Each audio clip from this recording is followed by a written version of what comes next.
El triunfo del candidato presidencial nacionalista y actual mandatario de Honduras, Juan Orlando Hernández, en las pasadas elecciones generales del país, continúa siendo reconocido por más naciones del mundo. A través de un comunicado, Japón reconoció el pasado 25 de diciembre a Hernández como presidente electo de los hondureños para el periodo 2018-2022. El documento emitido por el portavoz del Ministerio de Relaciones Exteriores de Japón, Norio Maruyama, subraya la importancia del proceso democrático en Honduras tras la declaratoria oficial del Tribunal Supremo Electoral. El Imperio del Sol Naciente expresó su respeto por los esfuerzos realizados por las delegaciones implicadas, en particular las misiones internacionales de observación electoral para garantizar la imparcialidad de las elecciones. Ayer, en horas de la tarde, los gobiernos de Rusia, Francia, Brasil y Perú se unieron al reconocimiento internacional hacia el presidente electo en Honduras. El presidente de la Federación de Rusia, Vladimir Putin, felicitó a Hernández mediante una nota oficial. El mandatario ruso expresó sus más sinceras felicitaciones por la reelección de Hernández como jefe de Estado de Honduras. Putin expresó que espera se intensifique la cooperación rusa-hondureña ventajosa para ambas naciones. Francia también, mediante una nota oficial, cita los resultados oficiales del Tribunal Supremo Electoral y saluda el trabajo efectuado por la misión de observación electoral de la Unión Europea. Seguidamente, el gobierno francés hizo un llamado a evitar la violencia a los manifestantes y proponen sostener un diálogo para asegurar la estabilidad económica. Es esencial que el conjunto de recursos presentados dentro de los plazos legales sean examinados de tal forma que pueda restaurar un clima de confianza, remarcó la administración de Emmanuel Macron. La Cancillería brasileña también hizo lo propio al felicitar al presidente Hernández y expresaron su deseo para que el próximo mandato esté marcado por la prosperidad, bienestar y armonía del pueblo. Igualmente hacen un llamado a todas las fuerzas políticas para que contribuyan a la reconciliación nacional. Finalmente, la Cancillería de Perú felicitó al presidente Hernández por el triunfo en las urnas. El gobierno peruano expresa sus deseos de éxito al gobierno hondureño y reitera su voluntad de continuar fortaleciendo las históricas y tradicionales relaciones de amistad y cooperación entre ambos países, cita la Cancillería peruana. Con Japón, Rusia, Brasil y Perú, ya son 16 los países que han dado su reconocimiento y respaldo al triunfo de Juan Orlando Hernández, incluidos Estados Unidos, Corea del Sur, España, Taiwán, Canadá, Argentina, México, Israel, Colombia, Costa Rica, Guatemala y Panamá. Para el foro La Entrevista, Marlon Reyes. Este segmento es presentado gracias a Empresa Energía Honduras. Trabajamos para vos.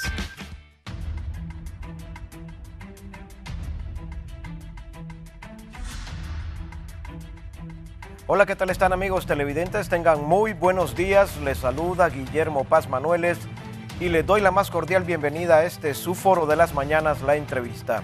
Gracias por estar con nosotros. Les saludamos hoy miércoles 27 de diciembre. A pocos días ya de fin de año, ya vendrá el 2018, hay que prepararse, hay que hacer metas, hay que hacer proyectos. Si usted algo no le salió bien en el 2017, pues organícese, haga uso de todos los recursos posibles para que en el 2018 le vaya mejor. Recordemos que buena parte del futuro que los seres humanos se plantean como retos, también obedecen a las propias acciones de la persona. Así que hay que prepararse para el 2018, ver con optimismo lo que pueda venir o ocurrir en el país. Hoy vamos a abordar este tema, el reconocimiento que está teniendo internacionalmente el presidente reelecto, don Juan Orlando Hernández. Creo que son un poquito más de 18 países ya, con estos 5 últimos que reconocieron que el presidente de la República en reelección es Juan Orlando Hernández. También esto conlleva un reconocimiento a la declaratoria de resultados electorales emitido por el Tribunal Supremo de Elecciones de nuestro país. Algunos sectores definen los reconocimientos como acciones de mero protocolo, que caben dentro de las relaciones bilaterales de los estados. En este caso, generalmente cuando un presidente gana una contienda, siempre se dan este tipo de mensajes, este tipo de felicitaciones, dicen, para hacer este reconocimiento internacional y desear buena suerte a los gobiernos. Para otros sectores, además de ser un hecho de protocolo internacional, también reviste una importancia porque representa un reconocimiento a la institucionalidad de los estados y un reconocimiento también al mismo pueblo, quien fue el convocado a las urnas y a elegir a la persona que ganó. Este es el caso de lo que ocurre en nuestro país. Más de 18 naciones a través de diferentes medios internacionales han enviado sus felicitaciones al presidente Juan Orlando Hernández. Hoy vamos a hacer un análisis de esta situación y también de la mano con ello, porque el candidato o ex candidato presidencial de la Alianza de la Oposición, el señor Salvador Narrala, continúa reaccionando de forma virulenta, podríamos decir, o de forma molesta ante los resultados de las elecciones en Honduras. Y ha dicho que cuando él convocó a este diálogo nacional que está ofertando el gobierno de la República y el presidente Hernández, no lo hizo con la intención de ver qué se podía sacar o qué le podían dar, sino más bien para seguir en las calles en protesta y seguir llamando a la población a que reclamen en la calle el derecho que él considera se le quitó a través de los resultados de las elecciones en Honduras. Así está la situación en nuestro país. Nos acompaña esta mañana aquí en el estudio de la entrevista un reconocido profesional del derecho, analista, politólogo. Nos acompaña el licenciado Efraín Díaz Arribillaga con nosotros esta mañana para hacer un análisis de estas posiciones y de estos criterios que se dan a conocer en el ámbito internacional. ¿Cómo está, licenciado Díaz Arribillaga? Buenos días. Gracias, Guillermo. Muchas gracias por invitarme. Un placer saludarlo. Gracias, igual. ¿Cómo se prepara para recibir el 2018? Pues siempre soy optimista, con esperanza. Yo creo que independientemente de lo que pasa a nuestro alrededor, estimo que son las proyecciones de uno, personal, su familia, lo que cuenta mucho, ¿no? Uno hace su propio destino y su propia vida. Claro, uno desearía que viviéramos en un país mejor. Creo que la nación se merece un destino mejor. Honduras requiere un futuro distinto. Desafortunadamente no es así. La situación la considero con demasiada incertidumbre hacia el futuro. La crisis continúa, no creo que esto haya cambiado esencialmente después de lo que pasó en las elecciones del 26 de noviembre y a pesar de la declaratoria por el Tribunal Superior Electoral. La situación del país sigue siendo incierta desde mi punto de vista. Claro, es preocupante porque tiene sus efectos sobre lo que pasa y sobre todo en la economía del país, que es lo que mueve realmente la vida diaria de todos los hondureños y las hondureñas. Pero bueno, tenemos que esperar a ver qué pasa. Todavía tenemos un largo camino que recorrer. Todavía estamos de aquí a la toma de posesión, que es el 27 de enero, pues todavía hay un trecho importante. Pues esperamos que el 2018 sea mejor para nosotros y para el mundo en general. Yo lo traté de explicar al inicio, pero me gustaría que usted me diera un criterio también, licenciado Díaz Arribillaga. ¿Qué representa un reconocimiento internacional en el marco de las relaciones bilaterales de los estados cuando un presidente, cuando un gobernante gana una contienda de elecciones? Bueno, usted ya lo mencionó, ¿verdad? Es realmente una formalidad, ¿no? De los estados. Reconocen una declaratoria que ha sido dado por una institución, que en este caso es el Tribunal Superior Electoral, y lo dan como por válida esa declaratoria, ¿no? Porque esa es la institucionalidad que existe en el país y es el órgano que tiene las atribuciones para hacerlo, o sea, dando como válido esto. Desde mi punto de vista, las declaratorias no pueden tener más valor que la que el pueblo le da a la elección de un gobernante, cualquiera que éste sea, ¿no? O sea, la verdadera legitimidad de un gobierno la da el pueblo que votó en las elecciones. Y el gran problema que tenemos actualmente, independientemente de los reconocimientos, es que hay demasiadas dudas sobre ese proceso, no tanto, digamos, las elecciones en sí, sino que lo que pasó después de las elecciones. Porque el problema no fueron las elecciones, sino que todo el escenario postelectoral, con unos resultados sumamente cuestionados, con bastante opacidad, yo diría, una total falta de transparencia, y una declaratoria de elecciones que prácticamente casi era un empate técnico, independientemente de cómo usted le llame, si se considera que es un fraude, pero indudablemente se han señalado anomalías en todo el proceso. Entonces es una elección cuestionada y el problema es que de por medio está la legitimidad. Puede ser que la legalidad esté ahí, aunque debo de señalar, Guillermo, y lo vuelvo a decir como lo he dicho en otros espacios, yo creo que no puede ser legítima una candidatura que era violatoria de todo el marco constitucional y legal del país. Yo creo que esto es una de las cuestiones que me parece que se trata de no hacerle la relevancia importante, pero me parece que el proceso fue manchado casi desde antes, desde el mismo momento en que se legalizó esa candidatura y fue legalizada precisamente por toda la institucionalidad del país. Entonces estos gobiernos realmente lo que están haciendo es realmente dándole un reconocimiento de que esa es la legalidad del país. Claro, tampoco los gobiernos se pueden constituir en juzgadores de lo que pasa en el país. Claro, cada país es soberano, ¿verdad? Y ningún gobierno extranjero pues va a decir, bueno, no reconocemos el gobierno, aunque sí lo pueden hacer, es un acto de soberanía de cada uno de los gobiernos, sea reconocer o no reconocer el gobierno, dependiendo de sus análisis y de la situación que pasa en el país.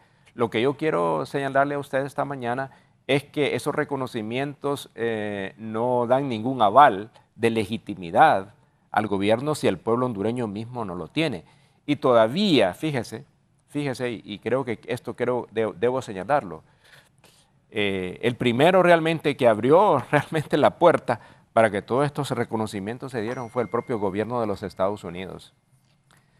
Y es para mí realmente, debo decir como ciudadano, de que sean gobiernos extranjeros los que decidan por lo que los hondureños tenemos que decidir. Y eso para mí es la gran paradoja, es la gran tragedia de nuestro país, que tenemos que esperar que un gobierno extranjero señale qué es lo que debe ser y no debe ser, y no seamos nosotros lo que debemos decir, lo que es lo que debemos y qué es lo que realmente queremos. Entonces, eso es un poquito, yo diría, la tragedia del país. Cuando usted me preguntaba qué piensa sobre el 2018, bueno, es que yo creo que en el sentir de una gran parte de los hondureños, quizás no todos, pero tenemos algo que nos vuelve que el voto al final se convierte en un instrumento inútil. ¿Por qué es inútil? Porque realmente no refleja la voluntad, o sea, los resultados que se dan por buenos no reflejan la verdadera voluntad que los hondureños expresaron en las urnas. Claro, hay un sistema también electoral en Honduras que me parece que debe ser objeto de un cambio sustancial, que es que se elige a un presidente con una minoría simple. Y o sea, pues que independientemente de los resultados, tenemos siempre un presidente que fue electo por una minoría y no por la mayoría del pueblo hondureño. Por eso es tan urgente y se ha hablado tantas veces, pero que nunca se ha hecho, las reformas políticas y las reformas electorales para permitir una segunda vuelta de tal manera de que realmente el presidente electo pueda tener un mayor respaldo de legitimidad. No es suficiente una declaratoria por un organismo si realmente su legitimidad está fuertemente cuestionada. Y eso es lo que pasa actualmente, digamos, en el país. Es el origen, la causa de la crisis, precisamente eso.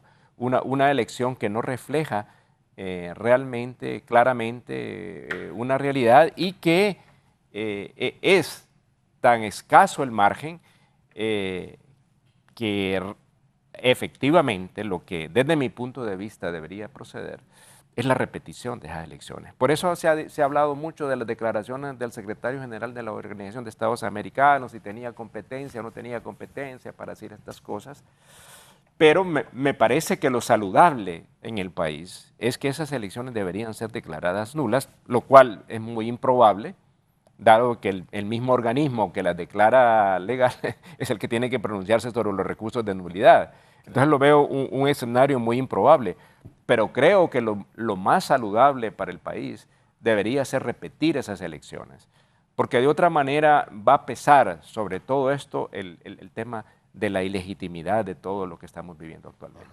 Sabemos que el hecho de que un Estado, una nación, reconozca o no a un gobierno X o Y, licenciado Díaz Arribillega, cabe dentro de la autonomía del mismo Estado.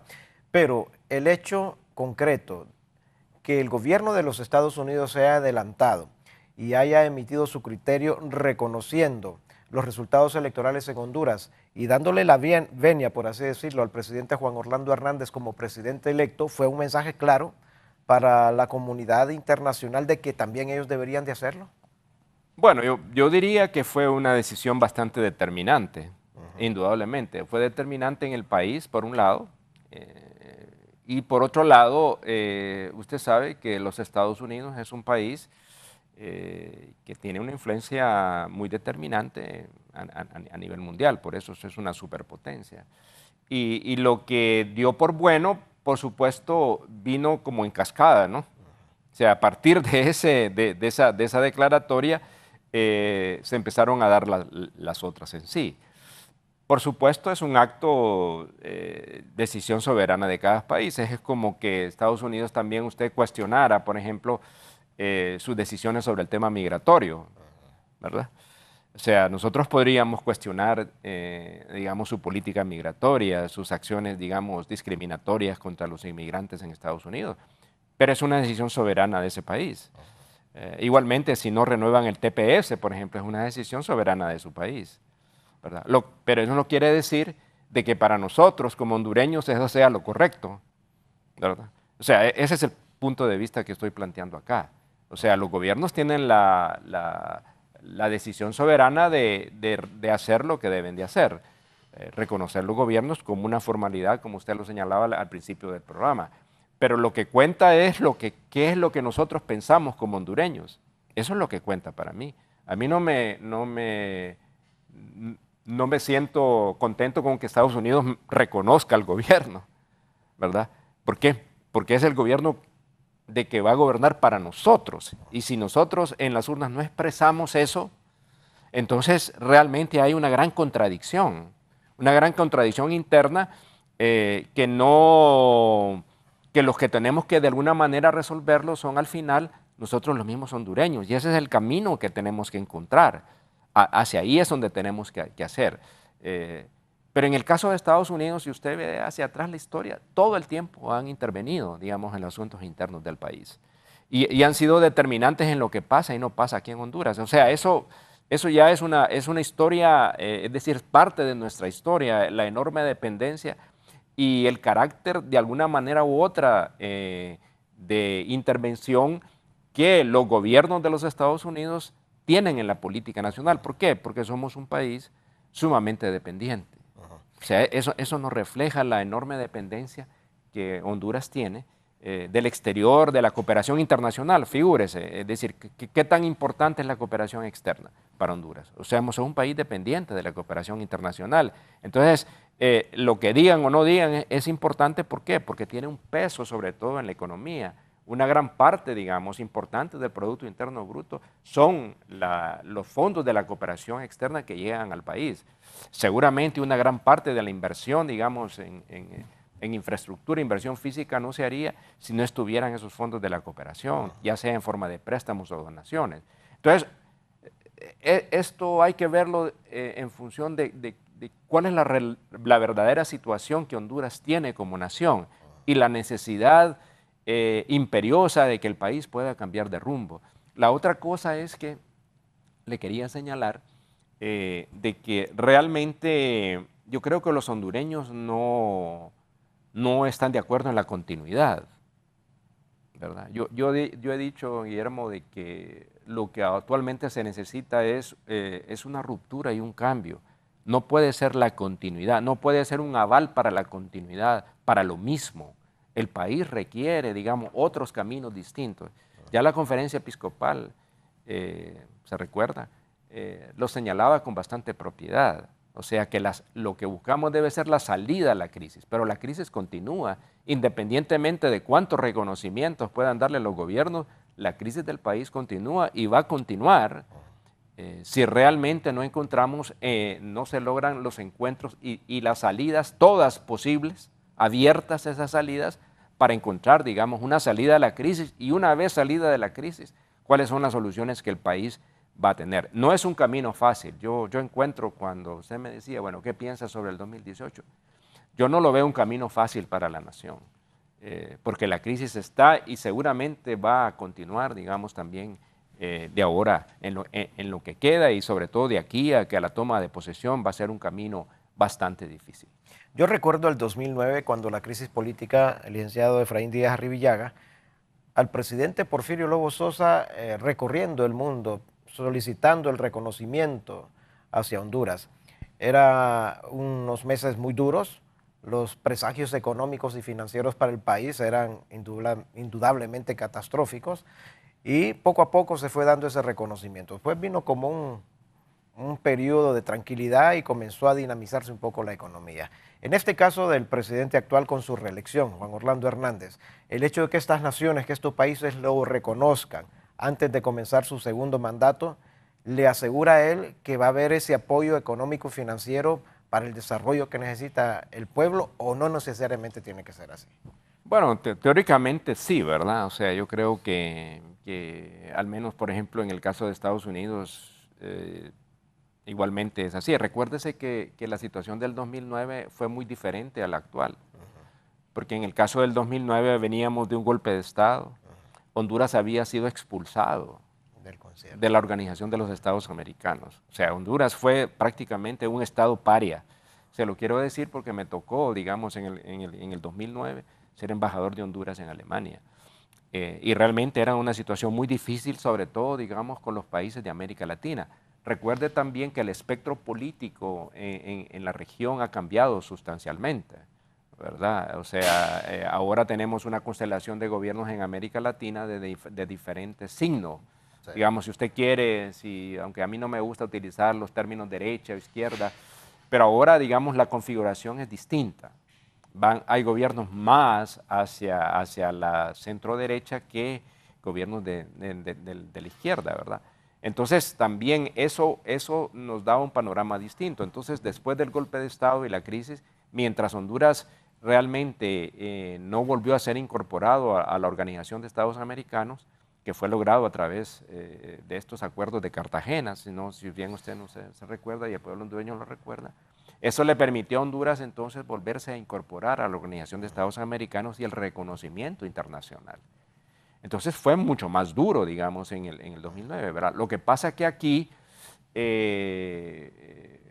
pareciera ser que hubo unos comicios electorales, que había un proceso, que se dio por dada una reelección, ¿verdad?, que era violatoria de la Constitución interna, pero sin embargo los gobiernos lo hicieron de esa manera. Mire, yo me recuerdo una elección similar en México en el 2006, cuando Andrés López Obrador compitió con Felipe Calderón, y la diferencia fue apenas de 0.62% a favor de Calderón en contra de López Obrador. E hicieron todos los trámites para declarar de que esa elección no era correcta, y sin embargo se mantuvo la decisión. Entonces hay veces que la voluntad de los pueblos no necesariamente es la que se mantiene. Hay otros poderes, hay una ideología y hay unos poderes que están, hay veces, desafortunadamente, por encima de la voluntad de los pueblos. Pero todavía, digamos, el país puede encontrar los caminos. Yo digo que los procesos que todavía vienen requieren un cambio diferente en Honduras. Pero eso es lo que uno no visualiza, por lo menos para mí, no visualizo que ese es el camino que estamos siguiendo, ¿verdad? Ahora se habla de un diálogo. Un prediálogo. Un prediálogo, ¿verdad? Es un prediálogo, pero entre nosotros mismos, ¿verdad? Entre los mismos. Entonces, ese diálogo, ¿qué significa? ¿Qué es lo que se va a ir al ser al diálogo? O sea, yo veo eso realmente. No quisiera aparecer ante usted y ante sus televidentes como pesimista, pero no veo mucha esperanza sobre ese diálogo. ¿Por qué, licenciado? Porque es que, mire, el problema político es mucho más profundo que ir a un diálogo, ¿verdad? Por eso digo, para mí, como parte del diálogo es que tiene que estar en la mesa de discusión el tema de las elecciones. Si realmente no resolvemos el problema de las elecciones, va a ser muy difícil que la crisis pueda encontrar salidas que sean aceptables y que realmente el país vuelva a lo que se podría llamar calma o tranquilidad en el país. Realmente lo veo un camino bastante complicado. Si esto va a resolver el problema, pues depende de cuáles son los temas que deben de tratarse. ¿Quiénes son los proponentes del diálogo? ¿Cuáles realmente los puntos que se van a tratar en el diálogo? Pero el hecho mismo de que el presidente inicia ese prediálogo, que ahora parece que se echa para atrás, diciendo que el gobierno no lo va a hacer. ¿Por qué? Porque nace mal, ¿verdad? Es decir, cuando yo empiezo a generar, yo lo denomino a eso como una especie de un diálogo tramposo. O sea, como quien tiene una agenda escondida y realmente estoy convocando a un prediálogo, pero a aquellos que me apoyan. ¿No es cierto? ¿O usted no percibió tal vez eso? Sí. ¿Verdad? Entonces, digo, empieza no nace bien y ahora entonces, sí, ahora no es el gobierno. Pero claro, porque la reacción general de la población no podía aceptar ese tipo de cosas. Entonces lo que yo le digo, Guillermo, es que no podemos seguir con la misma conducta. Y el problema es que la gente no tiene, la nación, yo al menos, no tengo confianza en lo que se hace. Porque no me parece que hay verdadera sinceridad en lo que se hace. Hay una agenda escondida. Y entonces, claro, un gobierno que sale de unas elecciones cuestionadas, un tribunal que no es un tribunal, para mí no es un tribunal politizado, totalmente manejado, parcializado. Entonces no es una instancia en la que usted puede confiar. Entonces, ¿cómo una nación puede tener confianza en un resultado como este? Aunque lo digan todas las naciones internacionales, por la mera formalidad. Pero el problema es realmente del país como tal. Entonces, hay veces que la comunidad internacional no siempre tiene la razón, ¿verdad? Aquí creemos que porque viene de Estados Unidos o que viene de cualquier otro país, de que necesariamente tienen razón. No. A veces se equivocan y usted lo ha visto a través de la historia, digamos, las intervenciones en otros países y las políticas han tenido enormes perjuicios y daños para los pueblos. Y puede ser que en esta ocasión esos reconocimientos traigan consecuencias para el país igualmente. Yo creo que eso no nos hemos puesto a pensar también de lo que significa eso.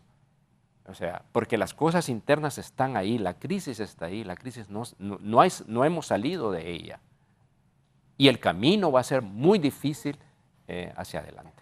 El hecho de que interlocutores válidos para el diálogo para el caso Salvador Narrala, el ex precandidato presidencial de la alianza opositora, de inicio le dijo sí al diálogo, aunque se fue en contra incluso de la filosofía del mismo movimiento social que lo acordaba él, que es la alianza de la oposición. ¿Esto no representa que el diálogo puede prosperar o que incluso para la oposición puede ser una salida viable? Es que depende qué es lo que se busque, es que no está claro, digamos, qué es lo que se va a conseguir con el diálogo, ¿verdad? O sea, los problemas centrales están ahí presentes, o sea, digamos, la oposición no acepta la declaratoria de elección del presidente Hernández. Eso es muy claro. Entonces, si no la acepta, entonces, ¿cuál es el camino que hay que seguir? ¿Que vamos a hacer reformas políticas? Bueno, ese puede ser un tema importante, puede ser un tema que sea parte del diálogo, ¿verdad? Creo que sí, ¿no? Debería de ser. Pero el problema está en que si no hay un reconocimiento, digamos, del resultado electoral, entonces el diálogo entonces va a ser bien difícil. Entonces habrá que establecer cuáles son los temas para continuar, digamos, en el proceso normal del actual presidente, declarado presidente por el tribunal. Yo lo veo un camino muy difícil. ¿Y convendría, licenciado Díaz Arribillaga, que se paralice la acción pública, que se paralice el Congreso, que se paralice la función estatal para dar ese compás de espera y replantear y resolver primero lo electoral para después pensar en los aspectos de nación? Yo soy de la opinión que hay que resolver el tema electoral. O sea, yo sinceramente se lo digo, tal como veo la configuración de las fuerzas políticas en el país y las posiciones diferentes que hay, yo no veo cómo se va a ir a un diálogo y qué es lo que se va a lograr ahí en ese diálogo. Pero bueno, yo considero que efectivamente en una democracia el hecho de poder llegar a consensos mínimos y acuerdos, pues puede ser un camino a seguir, ¿verdad? O sea, pero eso va a requerir realmente que los distintos actores políticos puedan sentarse, porque esos son los principales, si usted se da cuenta, ¿verdad? O sea, quiénes son la alianza de oposición o los partidos que integran la alianza, el Partido Nacional como partido, como fuerza política importante, pero también el Partido Liberal. O sea, el Partido Liberal tiene que jugar un papel también en la búsqueda de las salidas a la crisis política. O sea, si se acepta, o sea, uno de los puntos sería aceptar que el presidente Hernández es el presidente electo. Ese es uno de los temas que tiene que estar en la mesa. Si se acepta eso, bueno, ¿cuáles son los otros puntos que realmente se necesitarían hacer si no son el tema electoral? ¿Qué cosas serían para poder establecer, digamos, un camino a seguir? Son aspectos que hay que hacer, ¿verdad? Algunos hablan, bueno, de la necesidad de algunas reformas constitucionales, otros plantean el tema de la Asamblea Nacional Constituyente como algo que tiene que estar como parte de los grandes acuerdos, de tal manera que el país pueda encontrar unos rumbos. Y hay temas que no sé si serán objeto del diálogo también, los grandes temas de la economía, ¿verdad? Y lo social que el país requiere. Pero eso tiene que ser parte también de todo esto, porque de la definición de la crisis política va a depender mucho lo que venga después y qué es lo que el país puede encaminarse. En ese marco, cuando hablamos de la población en términos generales, en esa población, desde luego, está el sector de la alianza opositora, que apoya a Salvador Narrala y que está en contra de los resultados electorales. Pero también en ese marco, en esa generalidad de población, está la gente que apoyó al presidente Juan Orlando Hernández. ¿Cómo hacer válida también el criterio de ellos? O sea, no solo de los que se oponen a Juan Orlando, sino de los que están a favor de Juan Orlando, que es una buena parte de la población. No, por supuesto. O sea, eso no se puede negar. O sea, yo creo que eso es fundamental. Hay un sector de la población que apoyó, digamos, al presidente en su intento de reelección y que aceptó como válido, digamos, eso. Pero el 60% de la población hondureña no está de acuerdo con eso. No estuvo de acuerdo con la reelección, y dio otra o votó por otra cosa. Entonces, la configuración de todas esas fuerzas es importante hacerlo. Y en este caso, Salvador Narrala, que ha estado convocando a distintos sectores, bueno, representan también un aspecto importante, es de que, bueno, él se sale de la alianza como tal, digamos, al haber concluido, según las palabras que hemos escuchado, de que su camino era hasta la candidatura. Entonces ahora quizás él busca, digamos, un camino propio como tal, lo cual es, pues yo no lo encuentro eso criticable, sino que es posible de que él haya analizado efectivamente que busca un camino propio. Y yo creo que es válido también igual, porque yo creo que hay que reconocer que el éxito, si usted lo ve así, aunque oficialmente no fue declarado el ganador, sino que Juan Orlando Hernández, el éxito, digamos, de don Salvador Narrala, es que gran parte de ese éxito se debe a él y a la cantidad, digamos, de gente que votó por él, sobre todo los jóvenes, la gente indecisa, la gente más independiente, que realmente quiere un cambio distinto para Honduras, otro estilo de hacer política en Honduras. Eso también ha estado en juego, Guillermo. O sea, no solamente el tema propiamente de la elección, sino que la gente quiere efectivamente un cambio. Ya la gente está cansada de lo mismo. La corrupción, la impunidad, la mentira, O sea, querernos presentar una realidad que no es. O sea, la pérdida total de confianza en el liderazgo político y las instituciones, el debilitamiento de las instituciones. Este es otro punto que creo que hay que analizar. Mire, estamos ante esto porque ha habido un proceso progresivo de debilitamiento y politización de todas las instituciones del país. Llámese Poder Judicial, llámese Ministerio Público, Tribunal Superior Electoral, todo manejado políticamente. Yo creo que eso ya la gente no lo quiere. Y eso es lo que creo que hay que ver a profundidad, que la gente no quiere seguir en esto. Hay una especie de hastío ya. Es decir, yo me acuerdo que cuando perdió el PRI por primera vez después de 70 años, hablaban del hartazgo de la gente. O sea, estaban hartos ya de esto. Yo creo que estamos llegando a este punto. Y la otra cosa, Guillermo, es la impotencia. O sea, que usted y yo y los televidentes como ciudadanos nos sentimos impotentes frente a esto. La violación a la Constitución, la violación a las leyes, al Estado de Derecho. ¿Y qué pasa? No pasa nada. Entonces, nos hacemos esa pregunta. Yo no sé si usted se ha hecho esa pregunta. Yo me he hecho esa pregunta también. O sea, si no pasa nada en el país, o sea, somos realmente no actores, sino que sencillamente espectadores frente a esto, lo que pasa. Y otros deciden por nosotros. Y eso es lo que yo creo que una gran parte de los hondureños no queremos seguir aceptando, que otros decidan por nosotros. Y el futuro que no queremos para Honduras, ni queremos para las nuevas generaciones. Por eso los jóvenes se volcaron, porque quisieran buscar otra esperanza, otro país diferente, pero no nos van a entregar el mismo país. ¿Y qué es lo que significa? Y esto quizás tómenlo usted y los televidentes como mi punto de vista. ¿Qué significa para Honduras Juan Orlando Hernández? O sea, exactamente lo mismo, es el pasado. Es la reproducción de las mismas conductas y de las mismas actuaciones del pasado.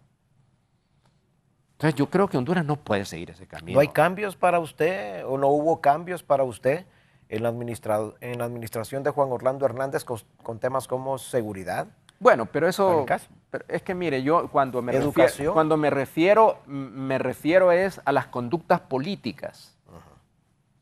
No me estoy refiriendo a si hizo ciertas cosas en seguridad, pero yo le puedo decir, la militarización de la sociedad, la militarización de la seguridad política no fue algo beneficioso para Honduras.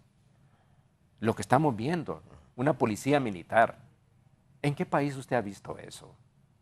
O sea, es que ese es lo que le quiero decir, es lo que yo llamo una especie de ficción y realidad. ¿Usted cree que sea beneficioso para el país tener una policía militar? Tener dos policías en el país. Una enorme militarización de la sociedad. Cuando creímos que ya Honduras había pasado a otros campos. Si usted me dice que eso es un avance, yo realmente tengo mis reservas. Entonces, digamos, no voy a juzgar, digamos, hizo buenas cosas, que creo que sí. Hay ciertas cosas porque todos los gobernantes han hecho cosas buenas.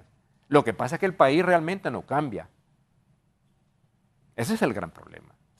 Y lo que le quiero decir son las actuaciones, la conducta política. Esa es la que no va a cambiar.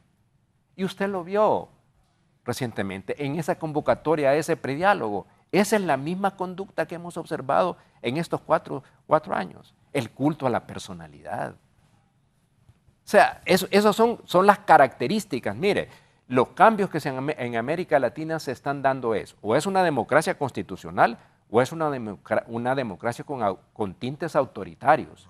Y eso es lo que está pasando en Honduras. Y eso es lo que no realmente queremos salvar a Honduras de eso. Entonces, esas son mis reflexiones. Posiblemente mucha gente no estará de acuerdo y es perfectamente válido que no estén de acuerdo. Pero ese es mi punto de vista. Y se lo quiero decir, me preocupa el destino y el futuro de Honduras si continuamos en ese camino. Y eso es lo que queremos evitar.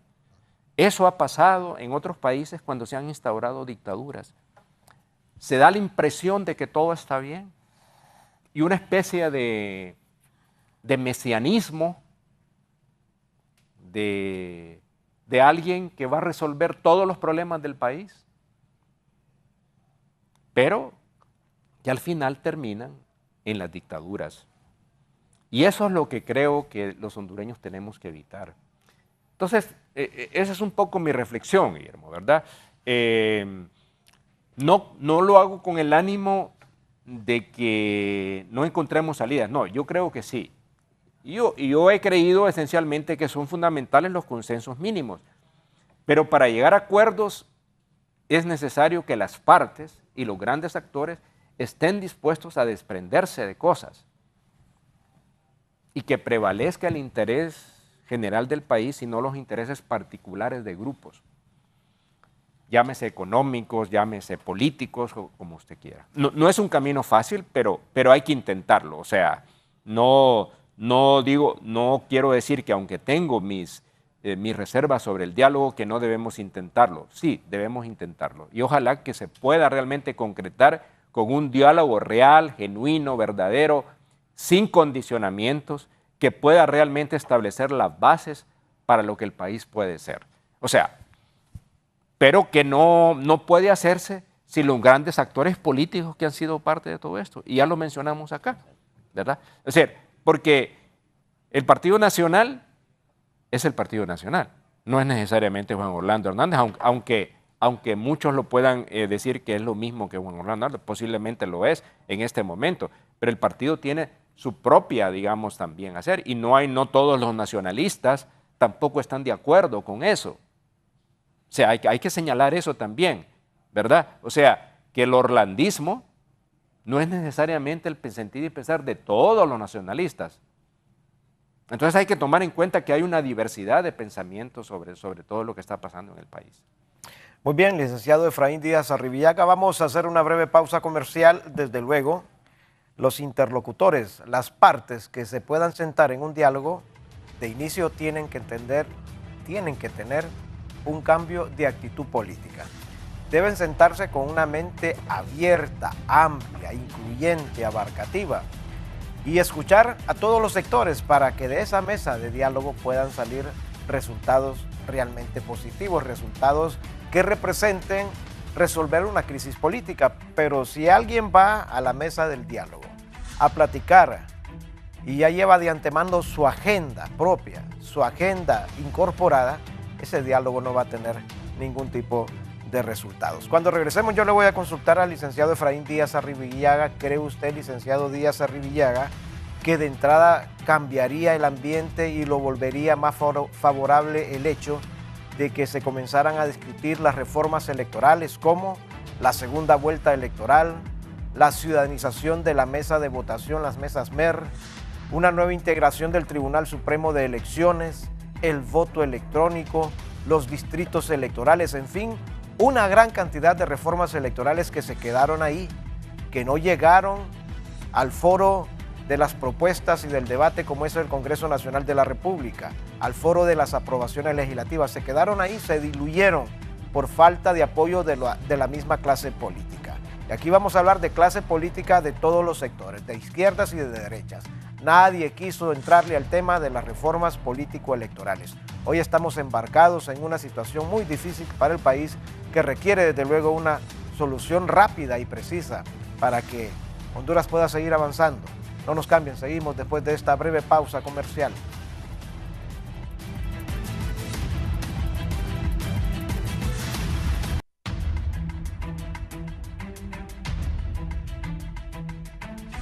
Gracias amigos televidentes por continuar con nosotros en la entrevista platicando esta mañana con el licenciado Efraín Díaz Arribillaga sobre la situación del país y el reconocimiento que están haciendo más de 18 naciones al triunfo, al gane, como usted le quiere decir, del presidente actual, don Juan Orlando Hernández. En esta etapa quiero consultarle al licenciado Díaz Arribillaga. ¿Creará, licenciado Díaz Arribillaga, un ambiente más favorable el hecho que desde ya se comience el diálogo formal, serio y franco sobre reformas electorales puntuales y concretas? Sí, o sea, yo digo que el tema de las reformas políticas tiene que ser un tema central del diálogo y de los grandes acuerdos políticos que el país tiene. Si usted le quiere llamar también diálogo o un nuevo pacto social para el país, definitivamente las reformas políticas tienen que ser parte fundamental de esto. Y hay como grandes preguntas sobre este tema del diálogo. Por ejemplo, ¿estarían dispuestos, digamos, los partidos de lo que se llaman oposición, Partido Liberal, Alianza, Salvador, a aceptar, digamos, al presidente Hernández?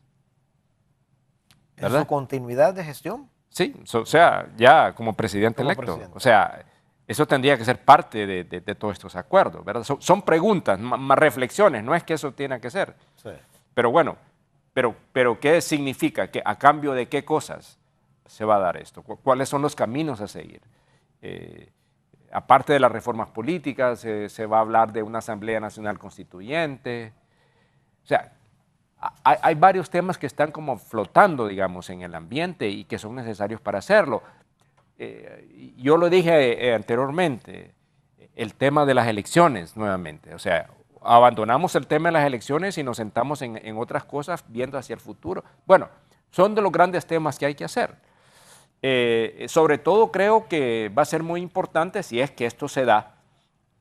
Espero que tal vez por el bien del país, porque efectivamente Honduras requiere, digamos, un ambiente que le permita realmente a la nación tener el ambiente económico suficiente como para que las cosas no permanezcan estancadas, sino que pueda haber inversión, pueda haber generación de empleo, mejorar las condiciones de vida de los hondureños. Pero entonces requiere un estilo diferente de país y diferente de conducción, de dirección.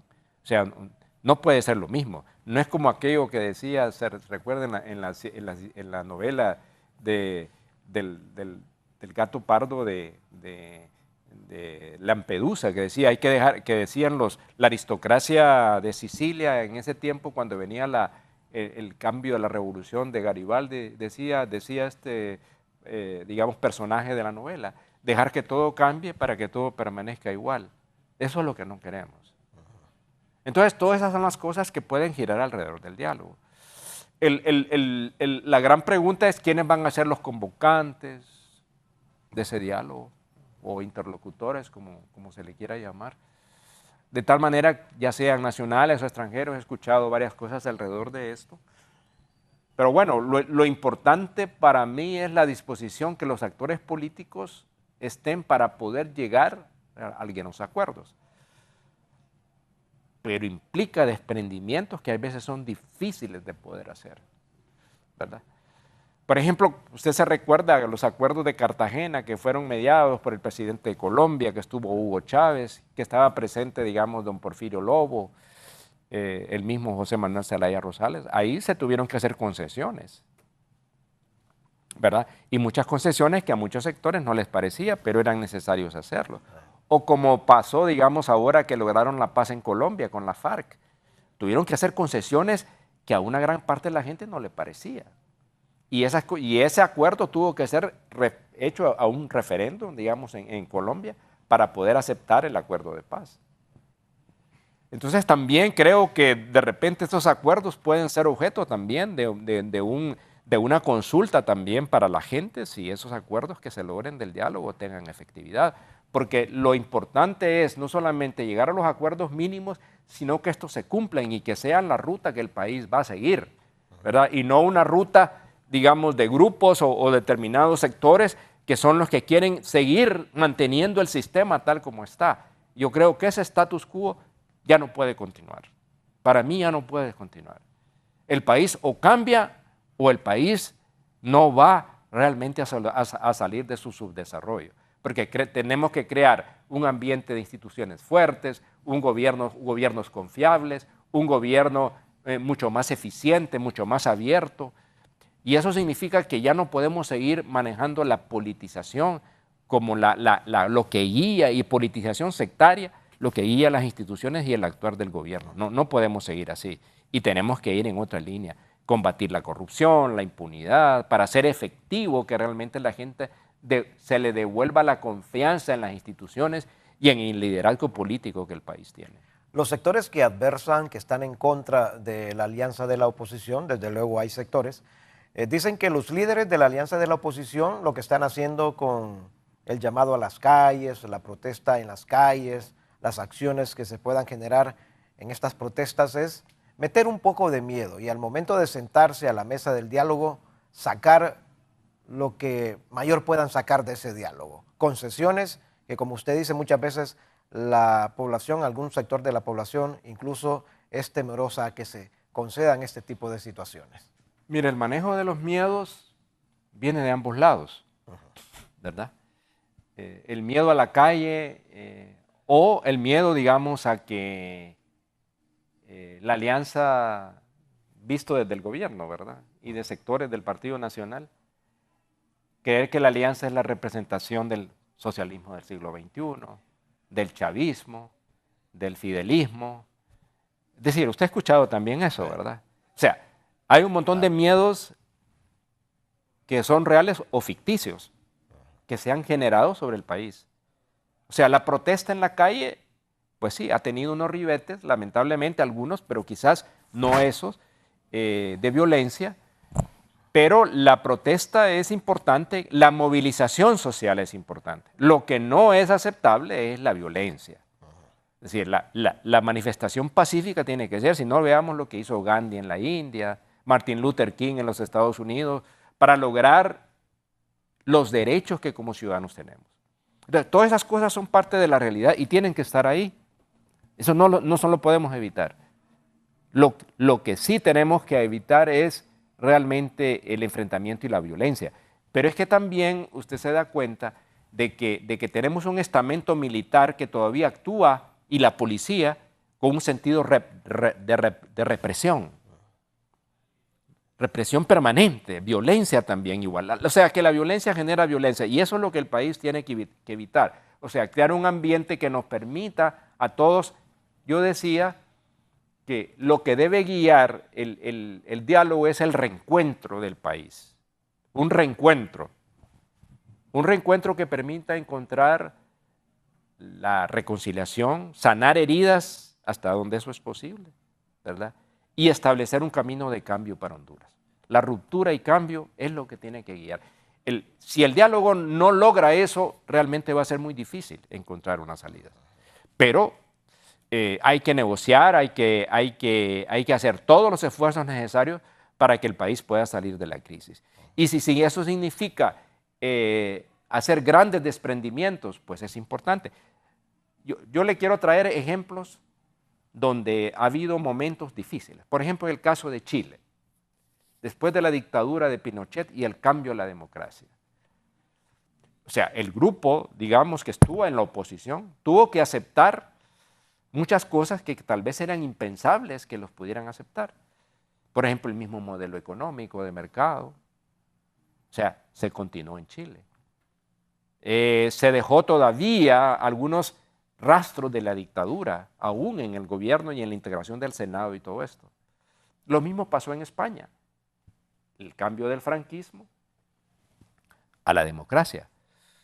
¿Cuáles fueron algunos de los grandes artífices de eso? Bueno, el rey Juan Carlos, Adolfo Suárez, Torcuato Fernández.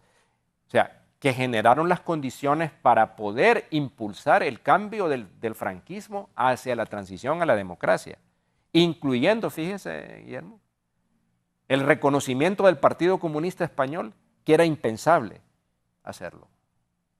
Pero fue una de las condiciones necesarias para que los comunistas pudieran aceptar el proceso democrático. Entonces son grandes decisiones que hay que hacer, o sea, son decisiones difíciles en tiempos interesantes que requieren una gran visión hacia el futuro, visiones de estadistas, no simplemente visiones demasiado cerradas o pequeñas o guiadas por intereses muy concretos, inmediatos. No, tenemos que tener una visión de país. Y si no, vea usted, también yo lo traigo porque me parece a mí el papel de Abraham Lincoln en Estados Unidos. Fue el gran constructor de Estados Unidos. En medio de una guerra civil, pudo construir el país, porque tenía la visión necesaria para hacerlo. Entonces, esa es la visión que creo que debe guiarnos en Honduras en este momento para que podamos cambiar. Yo no puedo decirle, Guillermo y televidentes, si los políticos están a esas alturas, ¿verdad? Si tienen esa madurez suficiente como para poder realmente anteponer intereses personales y de grupos a los intereses de la nación y el bien común. Que eso es lo que debería de guiar esto. ¿Estamos dispuestos a ceder? ¿Estamos dispuestos a sacrificarnos? ¿Estamos dispuestos a reencontrarnos? Son las grandes preguntas que debemos hacernos todos, sobre todo en este casi final de año, en 2017, que para mí es el gran reto para Honduras. Quizás es la gran oportunidad que la nación tiene de encontrar un camino diferente. Ojalá que nosotros podamos hacerlo. Fíjese que yo genuinamente creo y aspiro a que el país pueda encontrar un camino para su desarrollo, porque si no estaremos condenados al subdesarrollo, a la pobreza, a la dependencia, a que otros nos vengan a decidir por nosotros, a creer que lo extranjero es lo mejor que nosotros. Por ejemplo, tienen a un señor ahí de una compañía extranjera queriendo aparecer como gran defensor del proceso. Es un extranjero. Y no es porque tengo nada contra los extranjeros, absolutamente. Pero que las cosas que son fundamentales para nosotros tenemos que manejarlas los hondureños. Y no esperar que nos digan desde afuera si estuvo bien y estuvo mal. En su último mensaje público, el presidente de la República, Juan Orlando Hernández, licenciado Díaz Arribillaga, ha hecho una convocatoria abierta a un diálogo, dice él, incluyente, donde estén todos los sectores, y es más, dijo, con los primeros que me voy a sentar es con los líderes de la oposición política. Esta invitación no basta para que la oposición tome como seria la propuesta del presidente de encaminar la nación sobre un gran diálogo nacional. Bueno, si es sincera, si no hay una agenda escondida, pues qué bien, ojalá que así sea. Pero es bien difícil creer que eso sea así. Pero yo no pierdo la esperanza y ojalá que el presidente sea sincero. Yo digo, ¿por qué esa conducta no la tuvo en sus 4 años de gobierno? ¿Por qué ese sentido incluyente, de aproximación, de diálogo, no se tuvo en los 4 años de gobierno? ¿Verdad? Pero bueno, uno puede decir siempre puede haber un nuevo comienzo, ¿verdad? Y ojalá que esa propuesta sea real, efectiva, sea sincera y genuina en función de construir el país.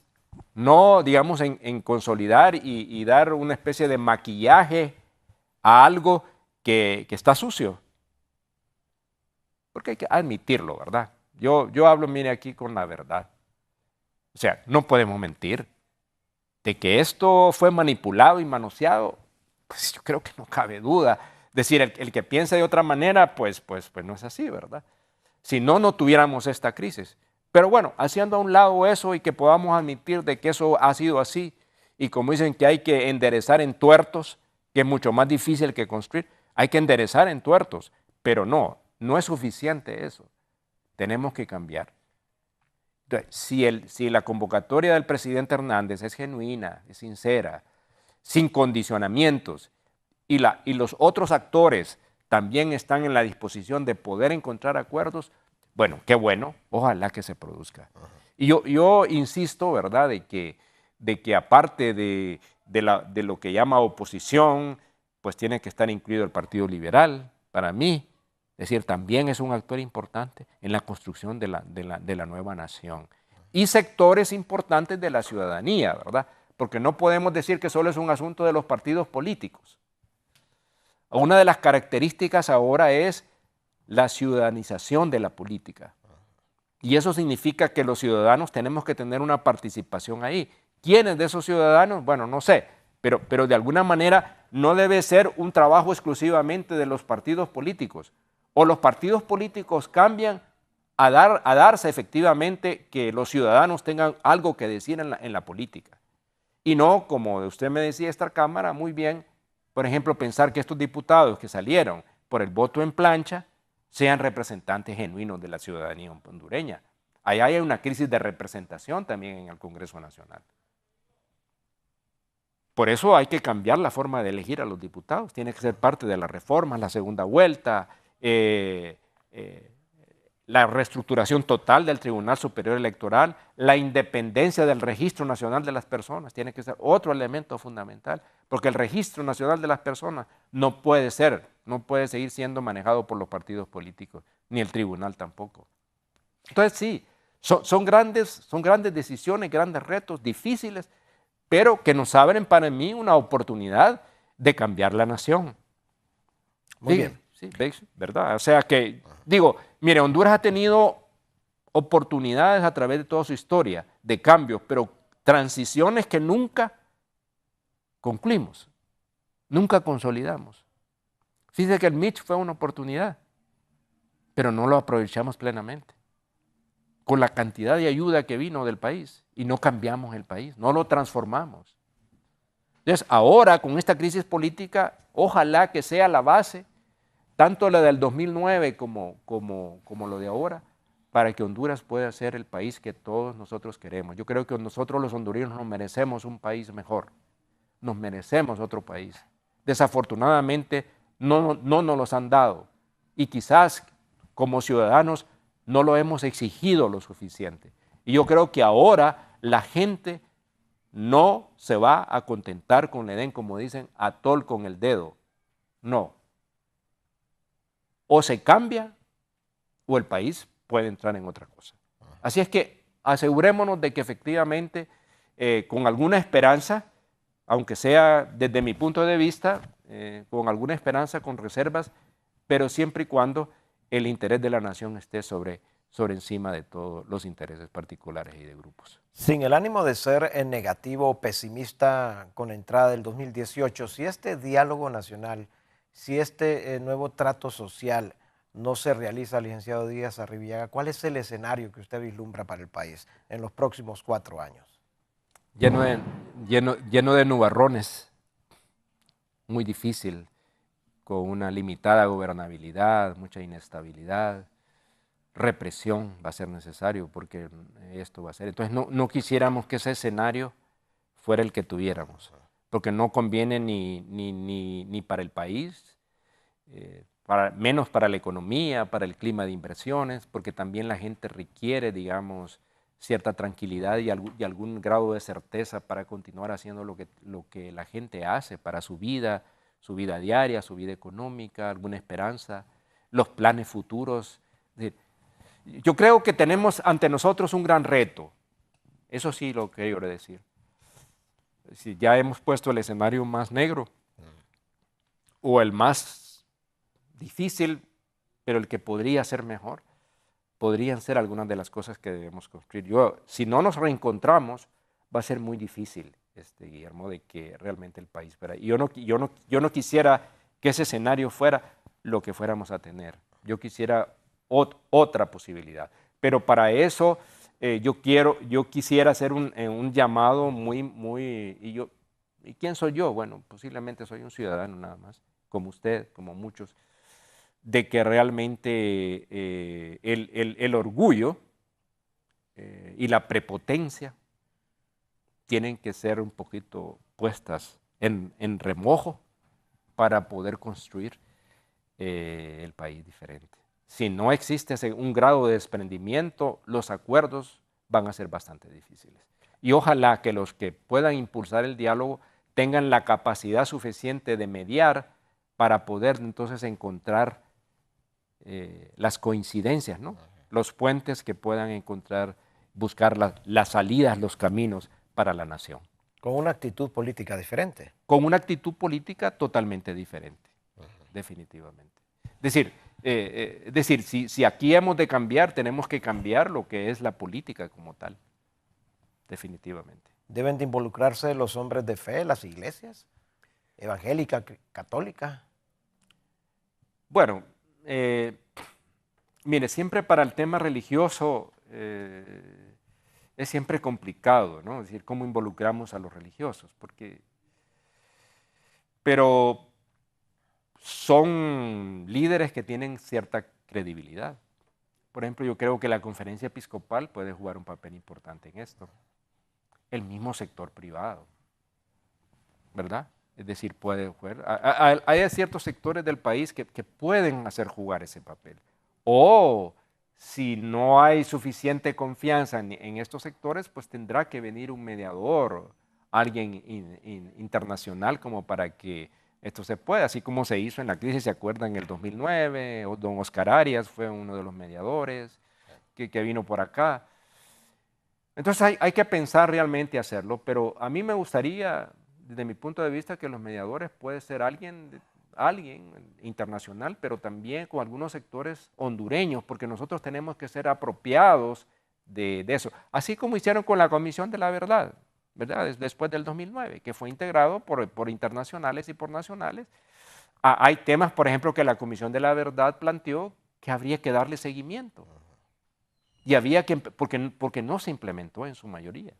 Entonces, hay temas como el país ha caminado mucho y hay una serie de temas que no se han acabado y que no se han implementado y que hay que retomarlos e impulsarlos, digamos, en el nuevo camino que la nación tiene que ser y que todos nos sintamos que es nuestro camino, no el camino de un grupo económico o un grupo político, sino el camino de nuestra nación, el camino que todos queremos compartir y andar juntos en la construcción de la nación. Por eso yo digo que cuáles sean los acuerdos y el nuevo pacto, para mí tiene que ser refrendado por el pueblo también. O sea, no debe ser solamente en las cuatro paredes de un cuarto de negociación, sino que tienen que ser aprobados por la nación. Licenciado Efraín Díaz Arribillaga, estamos concluyendo ya el programa. Yo le quiero ceder, unos 2 minutos finales para que deje un mensaje sobre lo que hemos platicado esta mañana.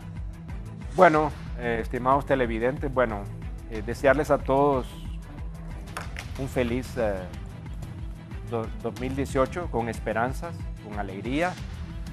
Debemos tener confianza. Hay que recordar que aún con todos los problemas, las crisis son una oportunidad para construir algo diferente y algo mejor. Ojalá que todos podamos contribuir con eso, porque la responsabilidad es de todos nosotros, no solamente de los políticos, sino que de todos. Los ciudadanos, esa es nuestra función. Nosotros tenemos que tener una ciudad activa. Ustedes, nosotros, todos tenemos que somos responsables de lo que pasa y no pasa en nuestra nación. Nuestra inactividad, callar, decía un pastor luterano que murió en los campos de exterminio de la Alemania nazi, que callar es hablar, no actuar es actuar. Feliz año nuevo. Licenciado Gracias. Efraín Díaz Arribillaga, ha sido muy grato platicar con usted esta mañana.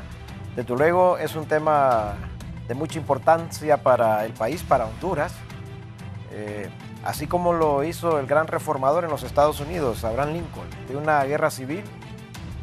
Puso su creatividad y sacó adelante y sacó un nuevo esquema de nación, una nación que hoy, con todos sus bemoles, es admirada por una gran cantidad de personas en todo el mundo entero.